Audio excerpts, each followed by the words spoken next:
Good morning. Thanks for joining us. We will get started here in just a second.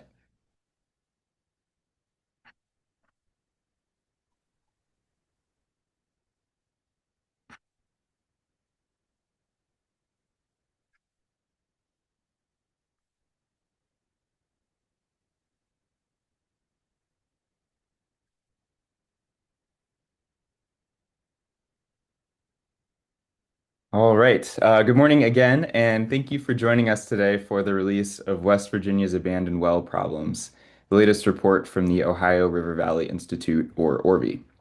My name is Ben Hunkler. I'm the communications manager at ORVI, and if you haven't encountered our organization before, we are a nonpartisan regional think tank working to chart a course toward clean energy, shared prosperity, and more equitable civic structures.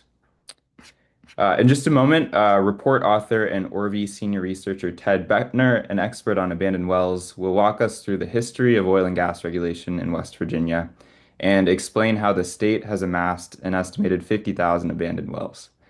We'll also discuss how a large-scale, properly funded cleanup effort could support more than 2,800 job years over the next 2 decades. But before we get started, I want to note that today's webinar is being recorded and that closed captions should be available to you at the bottom of your screen. Please feel free to add questions, thoughts, or comments in the chat or the Q&A box at any time, and we will get to those after Ted's presentation.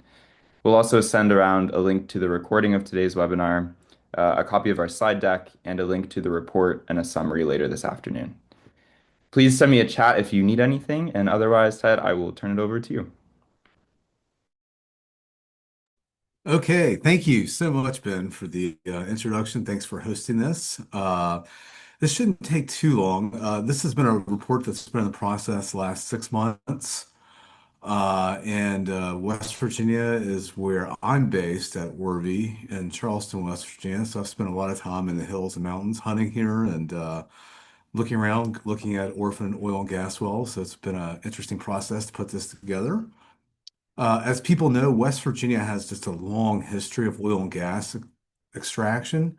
It dates back to 1860 when the first well was actually in Wirt County, the Rathbone well, which was drilled there. And that was some people argue that that was actually the first well, but we won't have to get into that here before Titusville in Pennsylvania. But a lot of the technologies that enabled oil extraction in the Ohio River Basin actually came from salt makers and salt mining. And that helped enable this process that happened 150 years ago. And I think that's one of the interesting things too. Uh, so what this report begins doing at the very beginning is to trace back that oil and gas history going all the way back to 1860 and fast forwarding to the future. And as far as I know, that's never been done. Nobody's ever put together the number of wells that have been drilled going back that far by year and to look at the production from oil and gas during those first years and compare it to where we are today. So that's one of the things I'm hoping to do here. And we're going to look at that and explore some of the abandoned well rules and regulations by diving into the history of regulation of abandoned oil and gas wells in West Virginia. And lastly, we're going to talk about why cleaning up these old wells could create thousands of jobs, help reduce toxic emissions, and help protect communities. And it's something that needs to be done anyway. And I think we can equip West Virginia with the proper regulation and fee structure to help fix this problem going into the future. Okay, Ben, next slide. Yes, yeah. So yeah, that's fine, Ben. Then you can go to the next one. Yeah, just West Virginia. If you look at this graph, this is just looking at the oil and gas production since that very first well, going up into the future. We don't have all of the information. Obviously, we don't have the production from that first commercial well in 1860, but there are estimates that we were able to use from a survey done in 1931. And we were also able to get production from the state of West Virginia in their state archives, which sat down there for several days looking up. and be able to look at that as history. So one thing that's happened recently is that oil production over the last couple of years has actually gone beyond the peak that when we had the largest production in 1900. So for a very brief period in West Virginia, 1900, oil made up a quarter of U.S. production, and West Virginia was at the epicenter of oil production. But that was very brief. But the other side of that is West Virginia did have several years, about a decade, where it led in natural gas production in the early 1900s. And this dissipated as we went forward into the 1920s and 30s. West Virginia became a much smaller player in the natural gas industry as things moved obviously out to Texas and out west and other parts of the country. But there was a brief period where all of this happened. And just before the mid 1920s, it's estimated that almost 60,000 wells were drilled that we've recorded. And it's very likely that for all of those wells, there's at least one or two more that are possible that could have been test wells or enhanced oil recovery, which were wells that were used for water flooding to enhance the recovery of the oil during that time. So, but we're not sure. I just looked at exactly what we could write down, what we knew.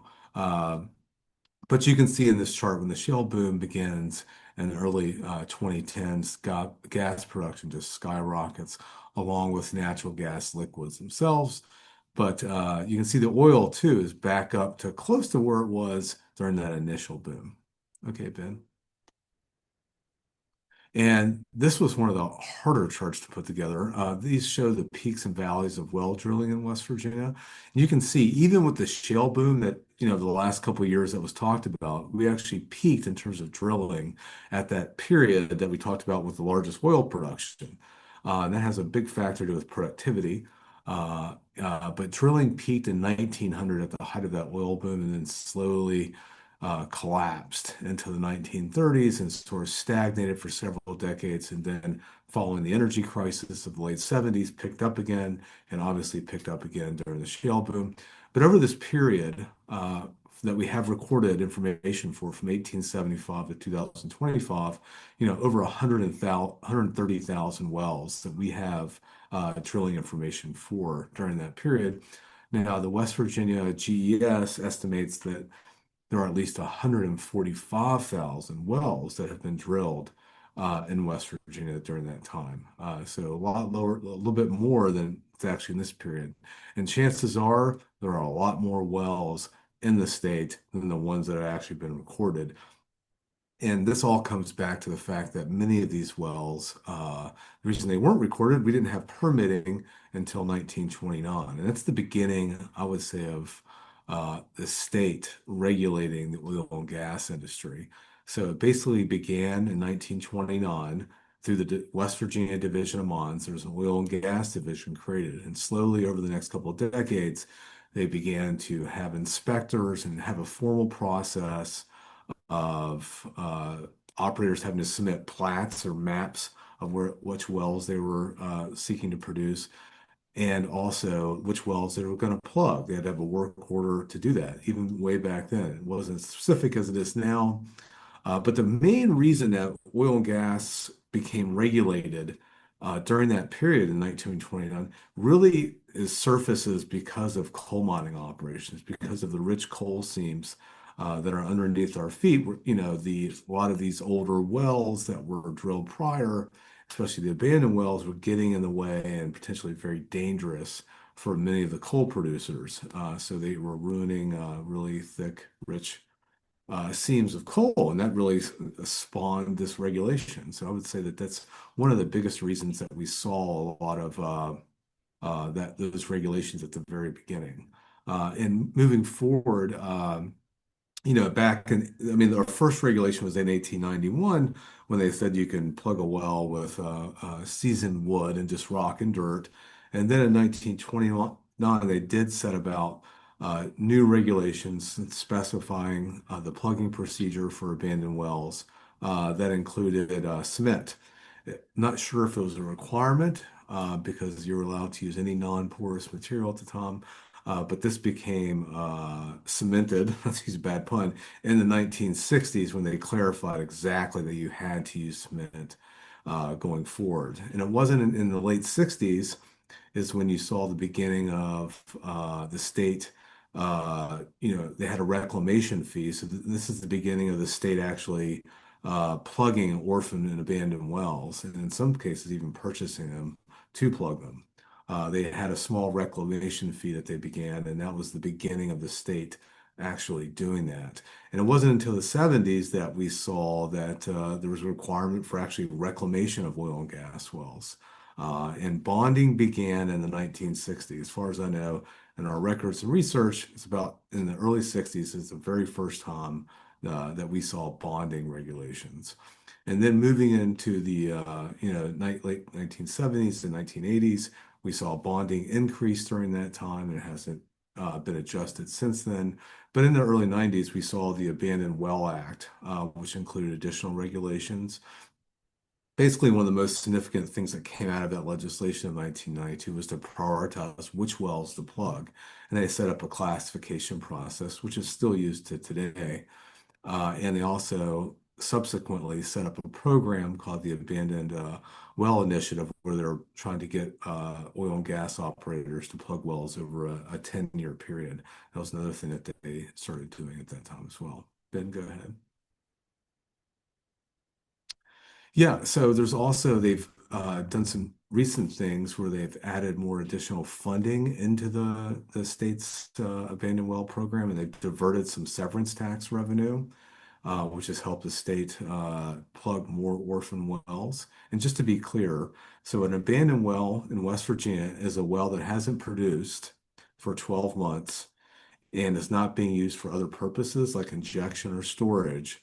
And if a well hasn't done those two things, it's presumed abandoned, which that is very different than in a place like Pennsylvania, where they don't presume anything. But in West Virginia, it's presumed to be an abandoned well if you haven't turned in a production report, and the well is has no production for 12 months. So that's a very important distinction. Just to back up a little bit. Sorry about that.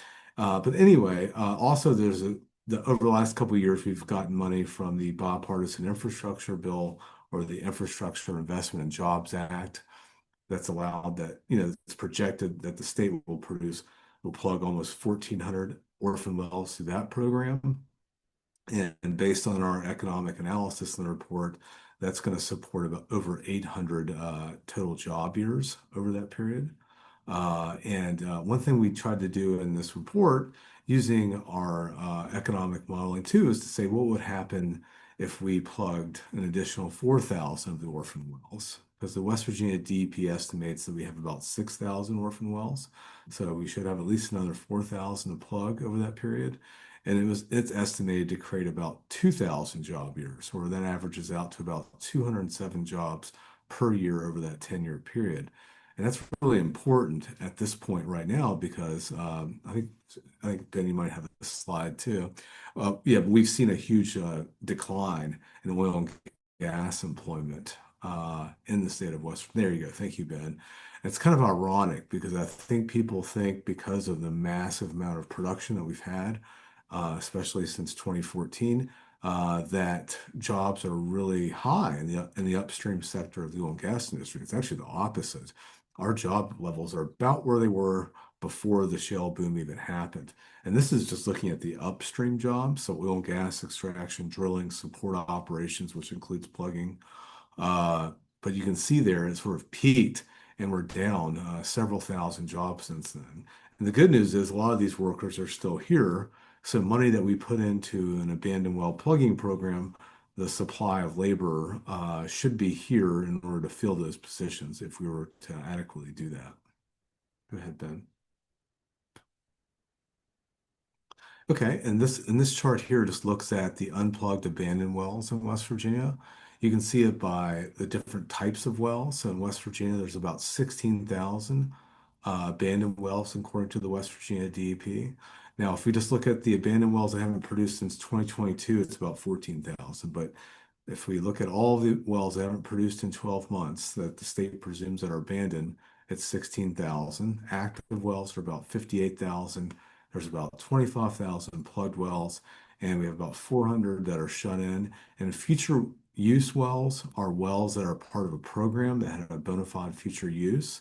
This future use usually means injection or storage, or that could be lifted and reactivated as well. But it's a formal program that an operator has to be part of. But you can see there about 4,500 of those orphan wells are orphan wells, of the 16,000 are orphan wells. But one thing this report, I think, really dives into in the discovery is that there are about 50,000 unplugged abandoned wells in the state. So while the state shows that there are 16,000, this is in its database, there are likely over 50,000. And one of the reasons we know this is in the 90s, the West Virginia DEP contracted with the West Virginia Geological and Economic Survey to produce a report. And the report showed a survey of over 50,000. That was their estimate of unidentified of wells across the state of West Virginia that were abandoned, that were not producing. And they were able to collect this information from surveys, from maps, from location information. Now, all of these wells haven't been surveyed and inspected, but this was their estimate based on maps and data and documentation. But that 50,000 is a lot more than the 16,000 that we know about. And most of those wells are pre-1929. So before we had permitting, we had no idea where any of these wells were. We just could look at maps and county records. Most of the regulation actually happened at the county level, and most of it was in the court. But we know that there's another 50,000. So I think sometimes when we talk about the abandoned well situation, West, we get stuck on 14,000 or 16, or there's 4,500 orphan wells. But the fact of the matter is there's well over 50,000. And there have been other estimates by scholars at Princeton and McGill University that estimate there's anywhere from 60,000 to well over 400,000 abandoned wells in the state. So this is definitely on the lower end. But a couple of the other things that we looked at in the report were the abandoned well enforcement problems in the state. One thing I was able to do going into the archive was look at all the inspections, which are reports that our agencies did a long time ago were very good. They were very precise. They don't do those anymore, but they would list all of the inspections that they do of the wells, the abandoned well inspections.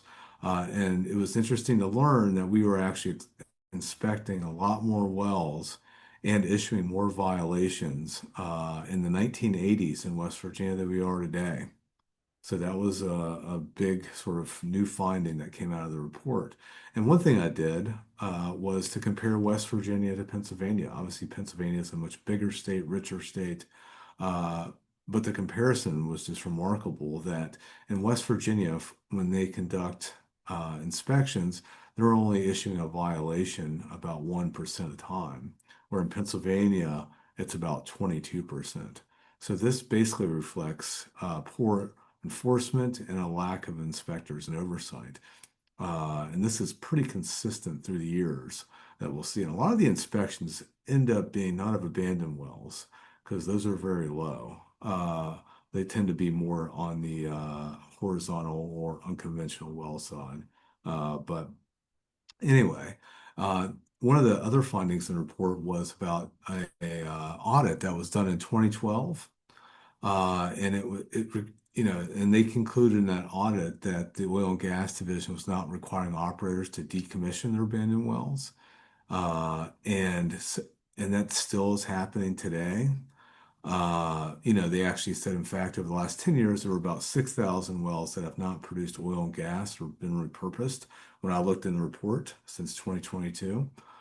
So that is still happening today, and that's one of the things the audit came out with was that the state wasn't doing this. This seems like such an easy question. Like the question is, if we know a well is not producing, why is it the state not forcing the company to do that?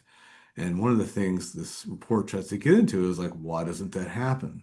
So what the state has done is say, well, let's instead of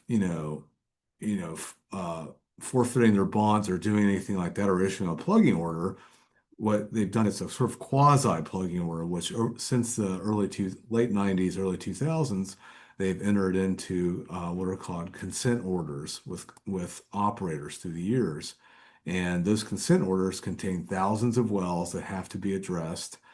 But it's very difficult to tell whether the operators are actually either replugging, reactivating, resolving the wells that are included in that. And the reason they try to get companies to sign those consent orders is hopefully that they'll address all these abandoned wells that they have. But one of the problems is they're allowed to transfer those wells to other companies, or they're allowed to plug wells that aren't included in that list, so you're not sure. And some of them do get reactivated, but it's very difficult to see that. But one thing the report did was say, hey, well, let's just look at all the wells that have been plugged, over this last decade, and the number was far less than the number that were included in these consent orders. But one thing we can say is that we've been putting thousands of wells in consent orders with operators over the last 2 decades, and the number of abandoned wells has not decreased, it's only increased. And what that shows is that it's not really helping. And one of the things the report tried to show is there's several reasons for that. As you can see here, that Ben has up, this is the number of abandoned wells that has grown over the last 2 decades. And this is actually, I just repurposed exactly what the audit did in 2012 and said, okay, let's look at the number of abandoned wells we have by the last year of production.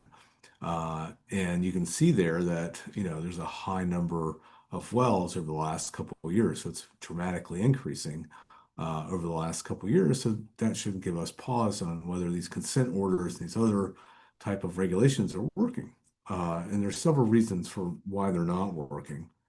One of the things has to do with the bonding. So back when I was talking about the regulation and the history of the state, West Virginia hasn't increased its bonding since 1983. So the bonding has been at the same exact levels since 1983. Yeah, sorry, Ben. Sorry to get off keep moving around here. But you can see this from this chart here. You can see sort of the difference in the bonding levels. And, you look at, 1983, it's $50,000. That'd be about 154,000 today. And actually, the single well bond for conventional was actually lowered. I was lowered in 2006. That would be about 33,000. But the bigger picture with the bonding and the issue with it is that the state very rarely forfeits bonds because bonding is the basically license to operate. In the state, if an operator doesn't have bonding, they can't produce oil and gas or operate other wells like injection wells or storage and things like that. So it's very important. And that is the single reason why it's just never forfeited. The only time I've seen in West Virginia that we've forfeited bonds to an operator is when that company is in bankruptcy. And that's part of the point. The bonding is there to help pay for the plugging of the wells if that happens. The problem right now is that bonding is so low and it's such a small amount of the plugging cost. It's better just to pay funds and ignore it and not have to deal with the wells. But since the regulators have never, they don't have the political wherewithal to forfeit those bonds for current operators, they're not scared. What are they going to do? Forfeit my bonds? It never happens. So there's really no threat, even if you have bonding, if you increase bonding, even a lot. I mean, the chances of the state forfeiting your bonds as a viable operator are close to zero. And I think that needs to be absorbed by people. And as when we look at ways of how we're going to stem the tide of abandoned wells, we should ask ourselves how effective bonding is. Even if it matched plugging cost, that would help because it would incentivize operators to plug some of those wells instead of paying the insurance company. But it's a very Byzantine process. So if you're trying to get if you're a regulator trying to get an operator to plug a well, the insurance agency is going to fight like hell to make that operator plug that well because the last thing you can't forfeit that bond and put a lot of pressure. But at the end of the day, what we've seen is a lot of companies, this just doesn't move, they don't feel compelled to do that. And then they can transfer their wells or, and get out of it or just avoid it. Because if you go back to the charts before in the report too, we talked about the lack of inspections, right? So if you're not inspecting these wells, what's the threat? So in West Virginia, operators, voluntarily submit, well, they're required to submit an inspection report that none of their wells are leaking or anything like that. But there's no idea whether, there's nobody to verify any of these things, even if somebody's there to sign off on it. It's never somebody from the state doing that. And rightfully, they can't inspect, 100, over 100,000 wells every year. So they have to figure out how they're going to do that. But what we're seeing lately is that inspections are really low. So in 1985, 20,000 inspections. In 2023, 6,000 inspections. And we've seen a very big drop in the number of inspections of abandoned wells. And that's what we're kind of concerned about because these are companies that are breaking the law. They're not, if a well is abandoned, it's not producing and it's not have a bona fide future use, it's supposed to be plugged. But if the state's not inspecting that and it's not being enforced, you can just keep doing what you're doing because they're not going to forfeit your bonds. You don't have to worry about that. Or you can sign a plugging order, or I mean, a consent order and be part of that. But it's questionable whether that's being enforced. I haven't seen any really good research or analysis saying, hey, we entered into all these consent orders and they did it, they did exactly what we asked every single time. And a lot of times these wells are being puffed out with just a little bit of gas to keep them going. So they're not commercially viable or providing any much gas, but they produce, 6 MCFs for a month. Suddenly they're producing again. So states really have to figure out how to define what a commercially active well is. That's another issue too. But just in terms of when you're looking at the abandoned well inspections, it was pretty remarkable in the research to go back and just see like in the early 90s, even in the early 2000s, we were on average inspecting about 500 a year. And you fast forward to the future, especially in the mid 2000s, 28 per year. And then recently, those numbers have gone up, but that's mostly gone up because of the influx of federal money that has allowed the state to inspect a lot of wells that's plain to plug. So I imagine that's driving a little bit of those numbers too. But it's real important. So if you don't think your abandoned wells are inspected, not much you have to do about them at all as well. Yeah, and also the inspections. Inspectors are just issuing very fewer notices of violation compared to the past too. I don't think it's because nobody's violating things. I mean, I think that's where you can look at a state like Pennsylvania. They have a lot more inspectors than West Virginia. I believe they have close to 100 or 80 to 100. You can see their rates and see how dramatically different they are here in West Virginia. And so that's been a huge, huge problem. If they don't think anybody's inspecting them or coming after them, they won't do anything. Even if you can, sometimes that can be a long legal process. And that'll come back to some of the conclusions. Okay, you can go to the next one, Ben, or oh yeah. So some of the recommendations. Well, there's a bipartisan bill, which I think is probably the best written bill in the United States called the Orphan Well Prevention Act of 2025 that was introduced last year. And it outlines a way to deal with this problem. And one of the things that it figures out is that you can't bond your way out of abandoned wells. And that's especially true for stripper wells that have very little life and are held by some companies that could never, almost even fully pay for the decommissioning because there's so little production left. So what are you going to do about those? Well, I think this bill gets it right. It includes a small production fee, and it also requires oil and gas operators to set aside funds into an escrow account to decommission their wells as they're completed for production. If this would have been done 50 years ago, 60 or even 30 years ago, West Virginia and other states would be in a much better position. At the end of the day, you have to have the money and the cash from the production and have it in an account pre-funded. And for older wells, abandoned wells in the 50,000 that we talked about earlier, the only way to deal with that is to deal with it in a similar way to our AML fund with a small production fee, like our special reclamation tax on coal in West Virginia that goes to abandoned mine land. cleanup. And I think you have to look at it the same way because the only thing these companies can transfer wells, come back as different companies, a whole mess of things can happen. You can drag out litigation for years trying to get a company or an operator to plug some wells. So the best thing to do is to get that money up front and begin to take care of it. The state's going to just have to take the responsibility to do that. And the good news is we can create, thousands of jobs in the process, depending on how we want to do that. I'll conclude there. I think I've talked too long. I think I went over my 20 minutes. Not at all. Thanks so much, Ted. We welcome questions in the chat or Q&A box, and maybe we can start with a quick clarification question on figure two. I'll hop back here. But this is the chart that shows the peaks and valleys of well drilling in West Virginia.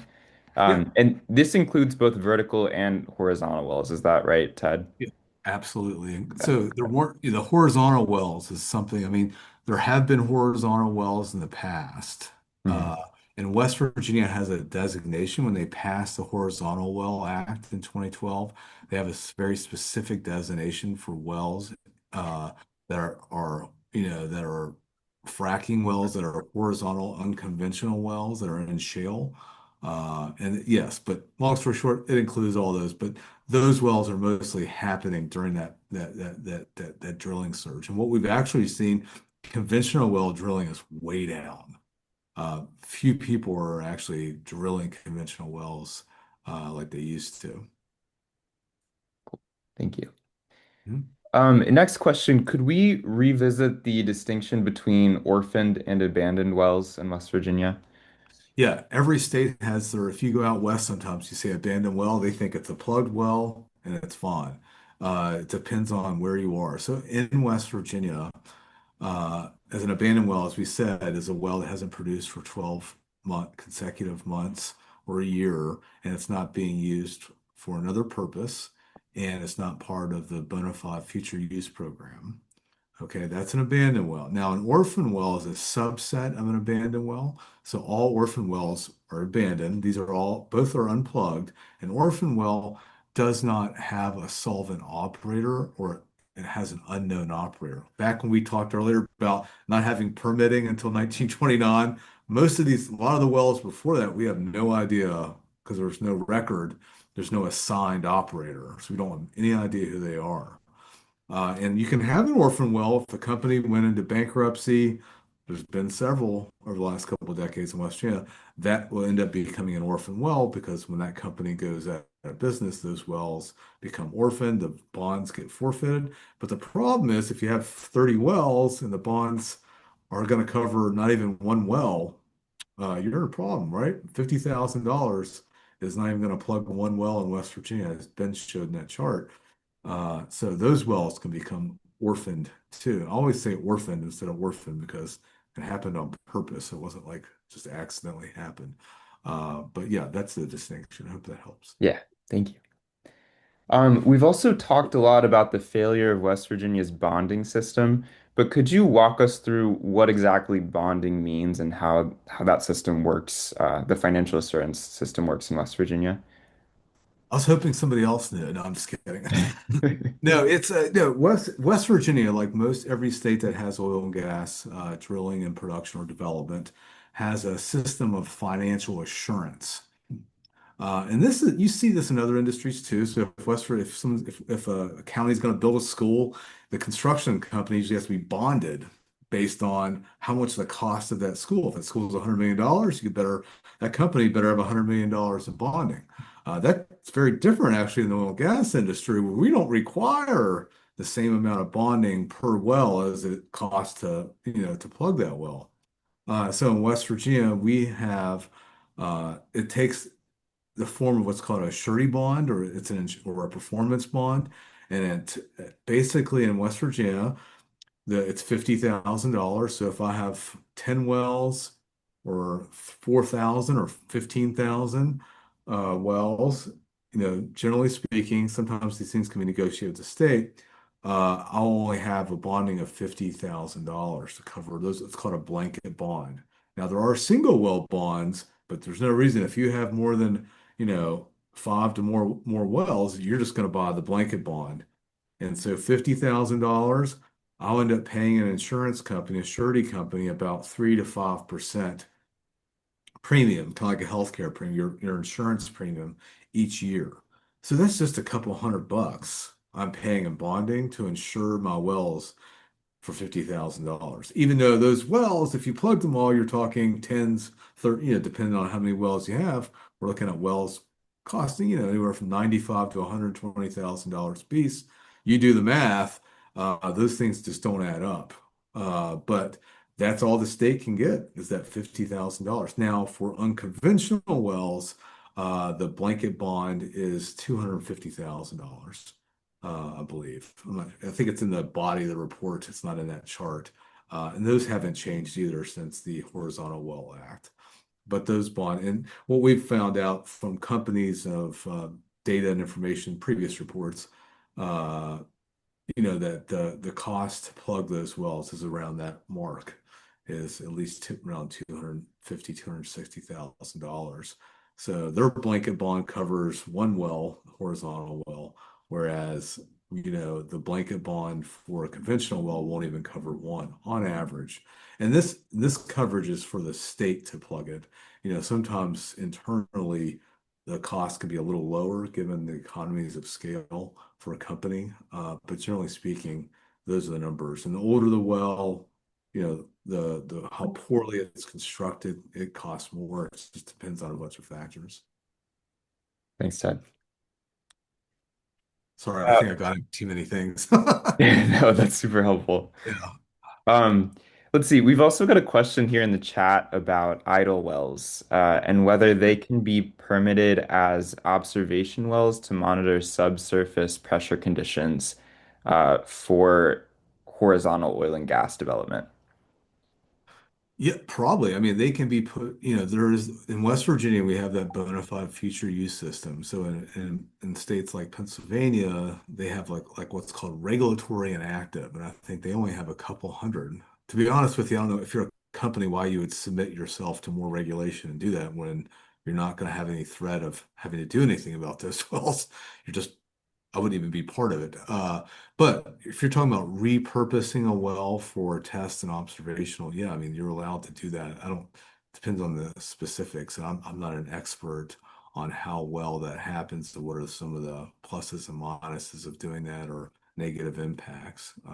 But yeah, that answer that. I'm sorry, I can't. I don't know a lot about the observation wells currently, or wells that are currently being repurposed for that purpose. Thanks. I'll look. I'll try to find out. So that's an interesting topic. Cool. We've got a question about how much overlap, if any, exists between issues and opportunities with abandoned oil and gas wells and abandoned coal mines. That's great. I mean, they're both sources of methane emissions, the abandoned coal mines. To me, like the overlap is that a lot of these, I mean, people, I mean, like we talked about earlier, the reason we started regulating oil and gas wells, especially abandoned wells, is all tied back to the coal mining industry in West Virginia, which is not surprising because it can be very dangerous. And when you looked at the report, I forget, I don't think we had a slide on this, Ben, but in the report, it was very fascinating to see that almost a quarter of all the wells that have been plugged over the last decade are coal mining companies. So when people ask like who's plugging the wells, it's mostly I mean, the coal mining companies are the ones plugging the wells because they're in their way. And generally speaking, a lot of the wells that get plugged in West Virginia are by companies where wells have gotten in the way of unconventional drilling. But I think the overlap is that there are just as in the 70s when we passed legislation because there's thousands of abandoned coal mines in the state, and and we're beyond the point where the current operators are there, same back then. How are you going to deal with that? And I think you're going to have to deal with the oil and gas industry in a very similar manner. But the thing that I would bring up too is that right now, if we look at modern coal mining, you know, uh, they're having trouble getting bonding, and that's why the state of West Virginia created its own bonding company. And they're bonded. The bonding coverages, according to a report that we worked on too a couple years ago, is about 40 to 50% of the total cost. Okay, like that's the coal industry. That's the modern coal industry. We have bonding to cover 40 to 50. Today, our bonding in oil and gas is $28 million in West Virginia. It covers less than 1% of just the active. So, and the parallel is actually the oil and gas industry. If we're going to be plugging these wells, it's way worse. And, it's very simple. Like I always tell people, like, when you're building something or if you're a private company and someone's building your house, they have to be bonded at the amount of that house. And why in God's earth are we not doing that? Why did we not do that for oil and gas wells? Why do they have to be bonded at just a very tiny fraction of the cost to decommission them? And I think it's because the dynamics have changed, especially over the last several decades, where companies basically like, plugged wells to pull out the casing and thing, pull out stuff and, would use the scrap to pay for a lot of it. They just can't do that anymore. But we've also, as things get older, they have to be dealt with. And I think what we're seeing is that the number of abandoned wells just keeps growing uh, no matter what the states begin to do. And they've done some good things. I mean, I think the West Virginia has done a great job of putting more money into the program, and they've done a good job on the federal side of things of using the federal money, using money from the MERP program, the methane emissions reduction program, getting that money out there to plug a lot of these wells. And one of the more fascinating things is when they plugged about 206 wells with the initial grant from the federal uh, bipartisan infrastructure funding, they ended up finding dozens of orphan wells that were not in their database, and they allowed those contractors to plug them for good or bad. But I just thought it was interesting because they end up plugging dozens of wells that were not included that are not in their database. That should tell us that there are a lot of orphan wells that we don't know about that aren't included. And that 50,000 figure might be very low. Thanks, Ted. I'll also just add that our senior researcher, Eric Dixon, is an expert on abandoned mine land and coal mine reclamation. So I've added a link to one of his reports in the chat here. But he's written extensively on the need to reclaim these abandoned mines and also the job creation opportunities afforded by, again, large-scale efforts to clean those up. Yeah, I mean, work-wise, they're a little different. I mean, I think like doing reclamation and coal mining and oil and gas are very different. But they're similar in the sense of because a lot of times you have to build roads, and when you're reclaiming some of the property, it might be a little similar. But there's an art to plugging wells too. It's been kind of a nascent industry up until the last couple of years. But the parallels about all of these abandoned coal mines, oil and gas wells, and we don't have the owners, we have to do something about it, I think are very striking. But I would say the oil and gas industry is it's actually worse in a lot of ways than the coal industry. And maybe all the wells you don't have to plug. No one's saying like you've got to plug every single one of them, but we know ones are leaking all over the place. We know there's huge problems with a lot of them. And, it's hard for property owners, people that want to redevelop property. There's wells near schools, all kinds of stuff. And it's just something that needs to happen anyway. And it's something that can put a lot of people to work in very economically distressed areas in the state. We've got a question, or a note rather, from Jim Samuels, who points out that asset retirement obligations are notoriously underestimated. And he's wondering if you could speak to any efforts to hold accountable companies that underestimate their AROs, which he points out seems like almost a form of fraud. So could you explain what those are, Ted, and then right any efforts to hold accountable those companies? Yeah, it's hard because there's a lot of stripper oil companies that aren't traded on the New York Stock Exchange that aren't, they're not public companies. Now, different companies have to disclose their AROs. And what I've noticed is that companies who own a majority interest, the AROs go on their sheets, or if they companies have made deals with other funds. I'm trying to say this in an easy way, where they've said this fund can earn an 80% interest, like a royalty interest, and then they can throw the ARO on that company, and then suddenly it's not on their balance sheet. And they're the operator, they're they're the owner, it says. I've noticed that to be a problem over the last couple of years.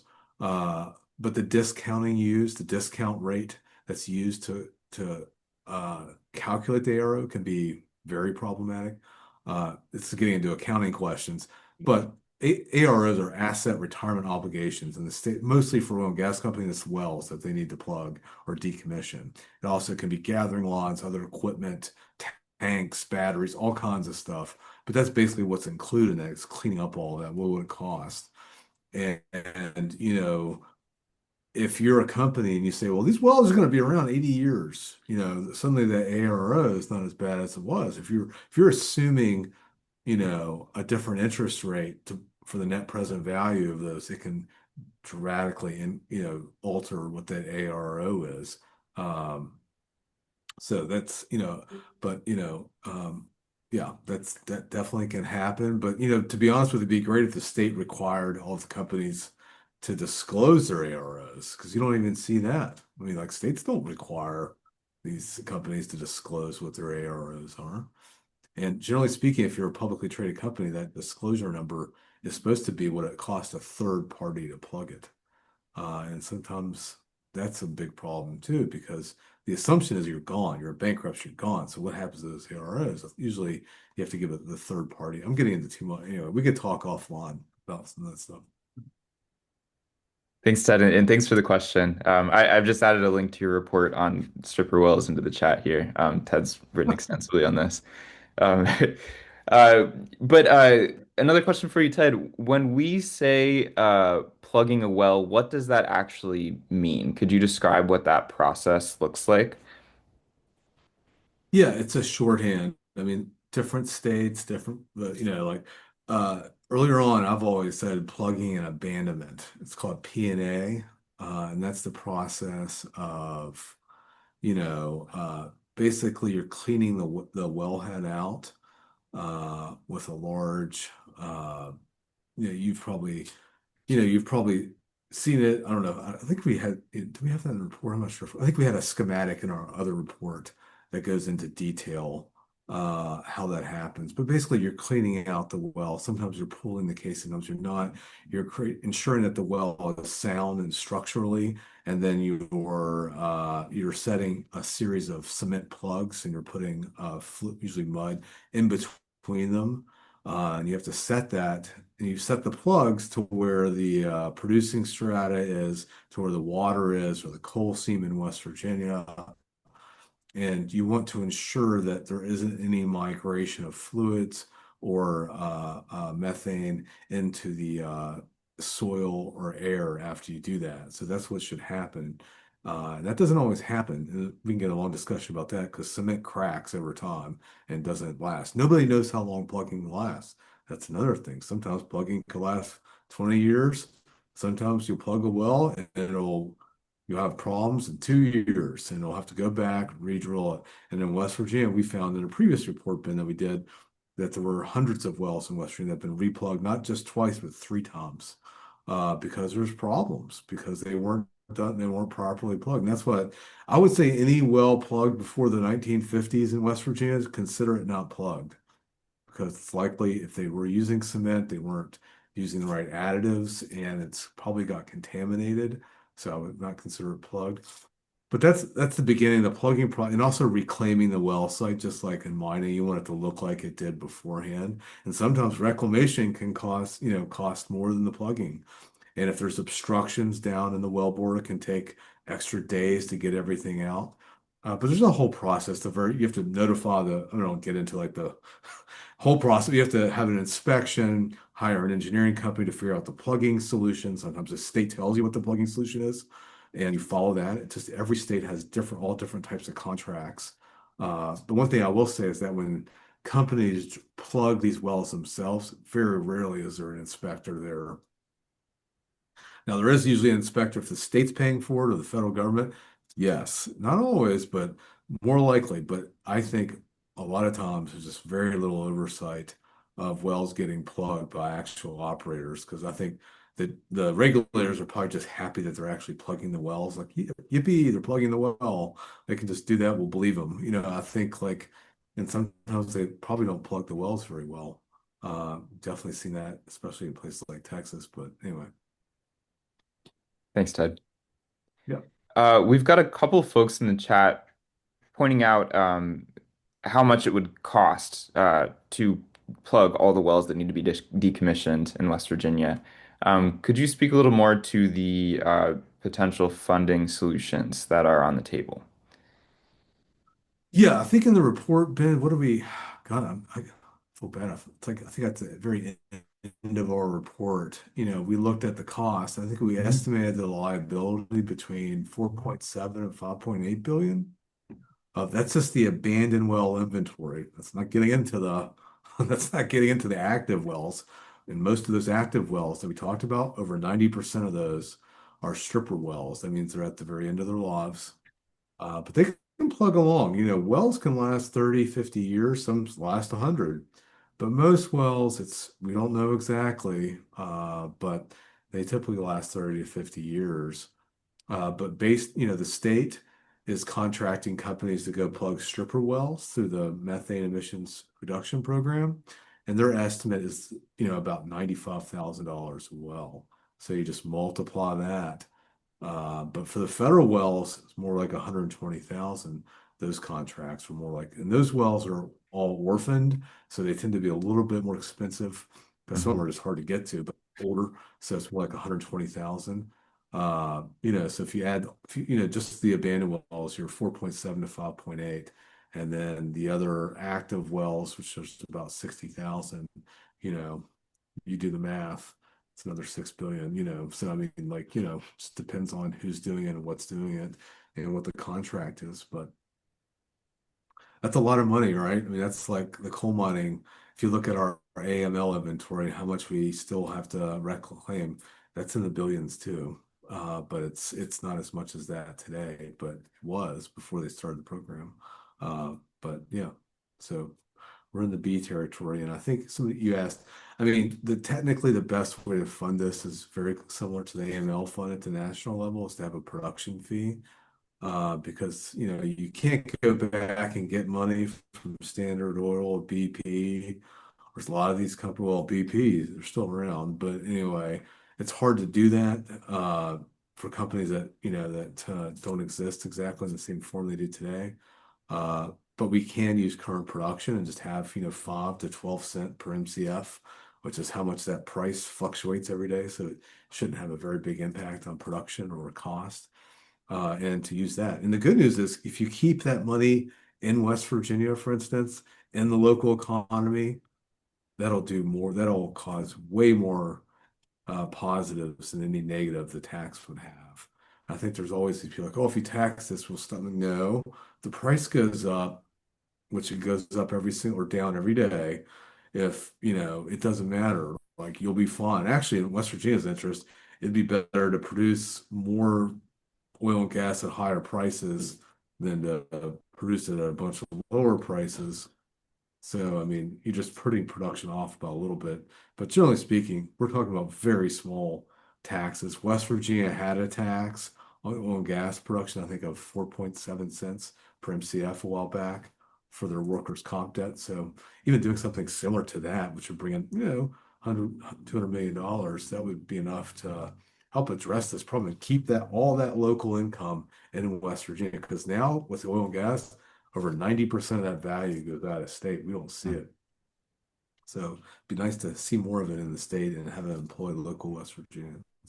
Definitely. I think we've got time for maybe one or two more questions, but we are documenting all the questions and comments that have been posted in the chat and Q&A. And if we do run out of time, we will follow up with you. So do please feel free to continue to add those. But another question for you, Ted. If you are a well operator, what sort of incentives or break evens factor into your decision of whether to abandon a well, shut it in, plug it, versus continuing production? Yeah, I mean, yeah, that's a great question. There's break evens for different companies. So the break even point for a shale company like EQT might be 250, $2.50 per MCF or 275 or lower. It just depends on what company. Now, a stripper well company might have a lower or a higher. It depends on their cost.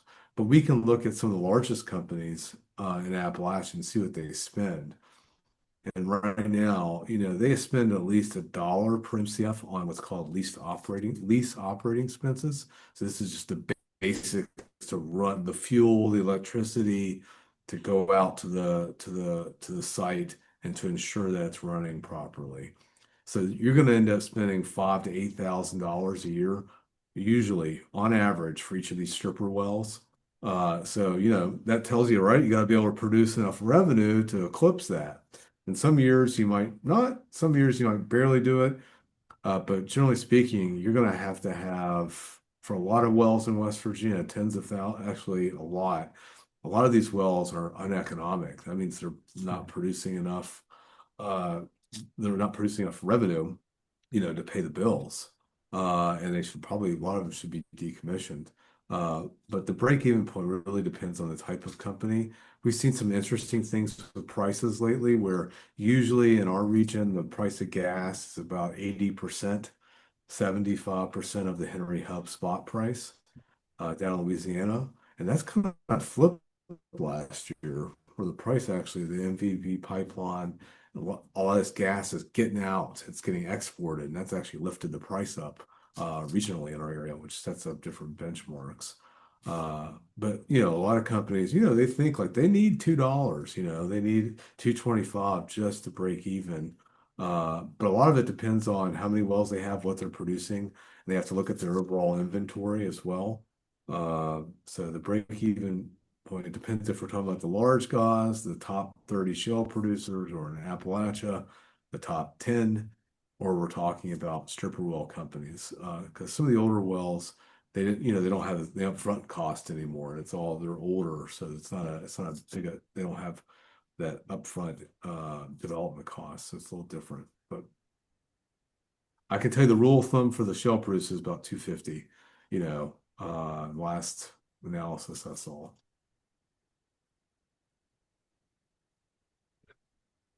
Thank you, Ted. Yep. Let's see. We've got one last question about asking if you have any statistics on how many wells have gas migration or surface casing vent flows. Ooh, that's really good. There's been some good research by Greg Lackey at the NETL, at the National Energy Technology Laboratory in Pittsburgh, which we have one in Morgantown too, which subsequently mentioned in the report helped. That's where fracking came from. Some of the technology for fracking, the drill bits, actually the patents came from that work at the Morgantown Energy Lab.